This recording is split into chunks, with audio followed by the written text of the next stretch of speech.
आप सभी को नमस्कार। आज हम ज्येष्ठ संकष्टी गणेश चतुर्थी व्रत कथा को श्रावण करेंगे। संकष्टी गणेश चतुर्थी व्रत प्रत्येक मास के कृष्ण पक्ष की चतुर्थी को किया जाता है। ज्येष्ठ मास के कृष्ण पक्ष की चतुर्थी को किया जाने वाला व्रत ज्येष्ठ संकष्टी गणेश चतुर्थी व्रत कहलाता है। भविष्य पुराण में कहा गया है कि जब मन संकटों से घिरा महसूस करे तो गणेश चतुर्थी का व्रत करें। इससे कष्ट दूर होते हैं और धर्म, अर्थ, मोक्ष, विद्या, धन व आरोग्य की प्राप्ति होती है। ज्येष्ठ मास गणेश चतुर्थी व्रत कथा। दयादेव नामक ब्राह्मण की कथा। पार्वती जी ने पूछा कि हे पुत्र, ज्येष्ठ मास की चतुर्थी का किस प्रकार पूजन करना चाहिए? इस महीने के गणेश जी का क्या नाम है? भोजन के रूप में कौन सा पदार्थ ग्रहण करना चाहिए? इसकी विधि का आप संक्षेप में वर्णन कीजिए। गणेश जी ने कहा, हे माता, ज्येष्ठ कृष्ण चतुर्थी सौभाग्य एवं पति प्रदायिनी है। इस दिन आँखों मूषक प्रथा नामक गणेश जी की पूजा भक्तिपूर्वक करनी चाहिए। इस दिन घी निर्मित भोज्य पदार्थ अर्थात हलवा, लड्डू, पूरी आदि बनाकर गणेश जी को अर्पित करें। ब्राह्मण भोजन के पश्चात स्वयं भोजन करें। हे पार्वती माता, इससे संबंधित मैं पूर्वकालीन इतिहास का वर्णन कर रहा हूँ। गणेश पूजन और व्रत की विधि जो पुराण में वर्णित है, उसे सुनिए। सतयुग में 100 यज्ञ करने वाले एक पृथु नामक राजा हुए। उनके राज्यांतर्गत दयादेव नामक एक ब्राह्मण रहते थे। वेदों में निष्णात उनके 4 पुत्र थे। पिता ने अपने पुत्रों का विवाह गृहसूत्र के वैदिक विधान से कर दिया। उन 4 बहुओं में बड़ी बहू अपनी सास से कहने लगी, हे सासू जी, मैं बचपन से ही संकटनाशक गणेश चतुर्थी का व्रत करती आई हूँ। मैंने पितृगृह में भी इस शुभदायक व्रत को किया है।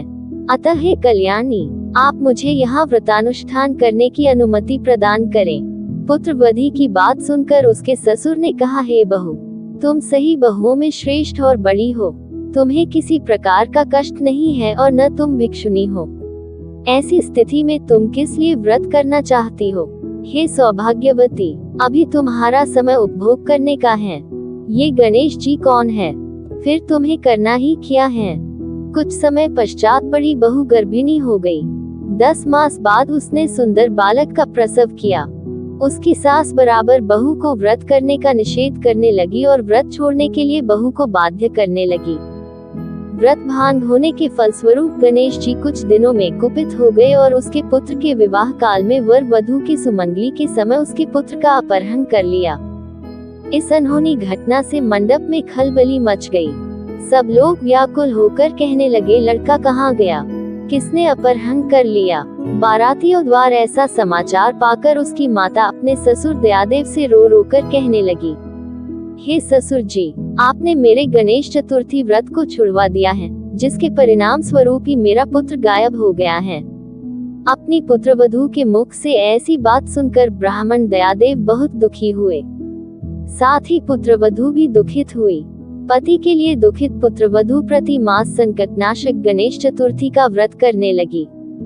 एक समय की बात है कि एक वेदज्ञ और दुर्बल ब्राह्मण भिक्षाटन के लिए इस मधुरभाषिणी के घर आया। ब्राह्मण ने कहा कि हे बेटी, मुझे भिक्षा स्वरूप इतना भोजन दो कि मेरी क्षुधा शांत हो जाए। उस ब्राह्मण सुनकर उस धर्मपरायण कन्या ने उस ब्राह्मण का विधिवत पूजन किया। भक्ति पूर्वक भोजन कराने के बाद उसने ब्राह्मण को वस्त्रादि दिए। कन्या की सेवा से संतुष्ट होकर ब्राह्मण कहने लगा, हे कल्याणी, हम तुम पर प्रसन्न हैं। तुम अपनी इच्छा के अनुकूल मुझसे वरदान प्राप्त कर लो। मैं ब्राह्मण वेशधारी गणेश हूँ और तुम्हारी प्रीति के कारण आया हूँ। ब्राह्मण की बात सुनकर कन्या हाथ जोड़कर निवेदन करने लगी, हे विघ्नेश्वर, यदि आप प्रसन्न हैं तो मुझे मेरे पति के दर्शन करा दीजिए। कन्या की बात सुनकर गणेश जी ने उससे कहा कि हे सुंदर विचार वाली, जो तुम चाहती हो वही होगा। तुम्हारा पति शीघ्र ही आवेगा। कन्या को इस प्रकार का वरदान देकर गणेश जी वही अंतर्ध्यान हो गए। धन्यवाद। कृपया चैनल को शेयर, लाइक और सब्सक्राइब जरूर करें। कृपया अपने किसी भी तरह के सुझावों अथवा विचारों को हमारे साथ अवश्य शेयर करें।